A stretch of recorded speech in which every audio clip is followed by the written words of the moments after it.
much effort do you put into your presentations?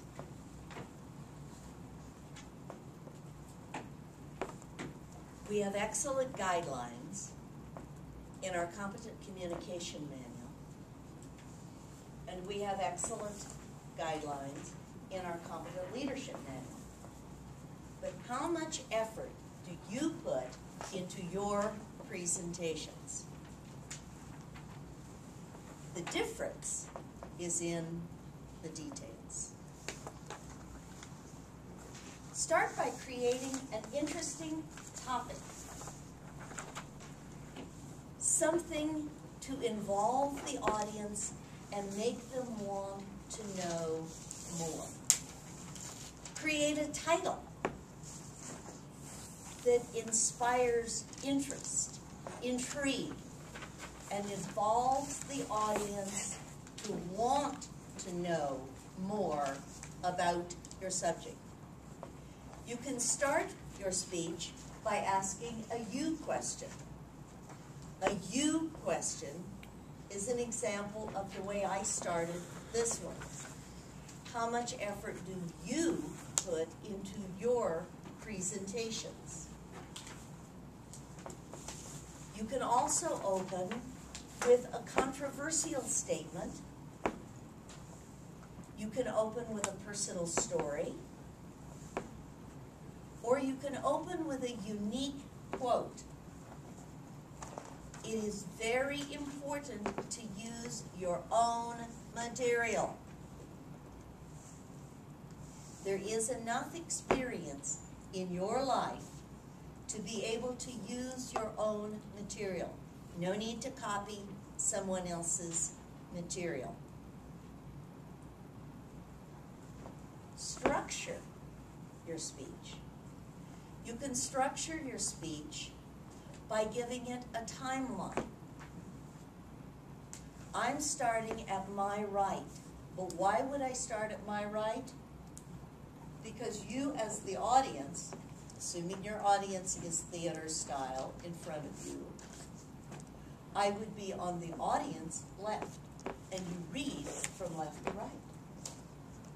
So if you start your speech with a structured timeline, perhaps youth, adolescence, maturity. Another way you can start your speech and structure it is to give the current, and Darren LaCroix, 2001 world champion of public speaking, starts by giving his accomplishment as world champion. So he starts here. Then he goes back to the beginning to show where he started, and then proceeds to give the how. How did he transition from there to the accomplished speaker he is today? So your structure is very important. You can add interest to your speeches by adding humor or dialogue. For instance,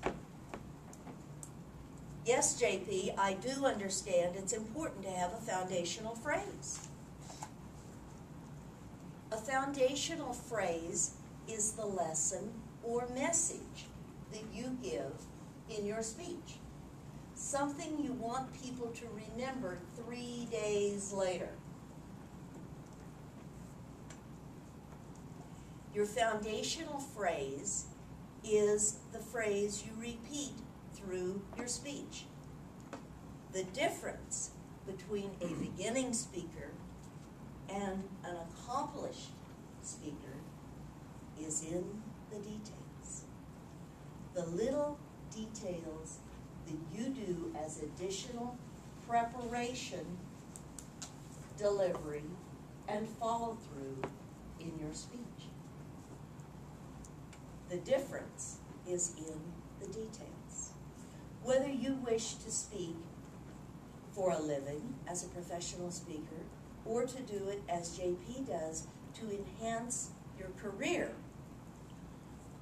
you want to transition from a beginning speaker to an accomplished speaker. And you notice what I did. I treated the stage as a hologram. I point back to the point where I began as a beginning speaker to transition to where you want to become as an accomplished speaker.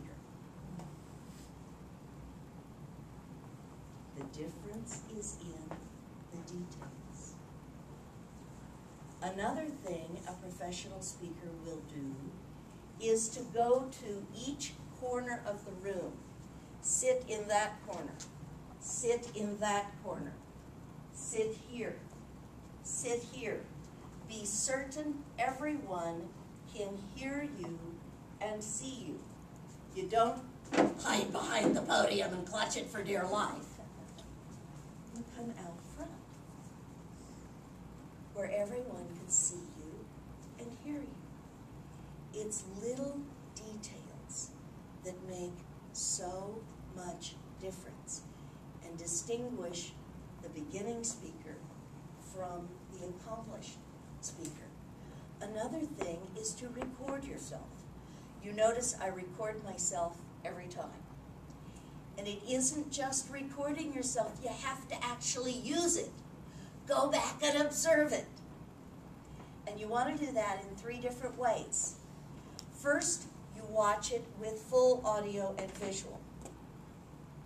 Then turn the sound off and look for any annoying gestures, weird mannerisms. And I found when I first started, I had the tendency to cock my head to the side. I had to learn to work on that. Then put it on again to play it, turn around and just listen. You may also transcribe your speech, preferably having someone else transcribe it. They'll hear all the ums and ahs. The difference between a beginning speaker and an accomplished speaker is in the details.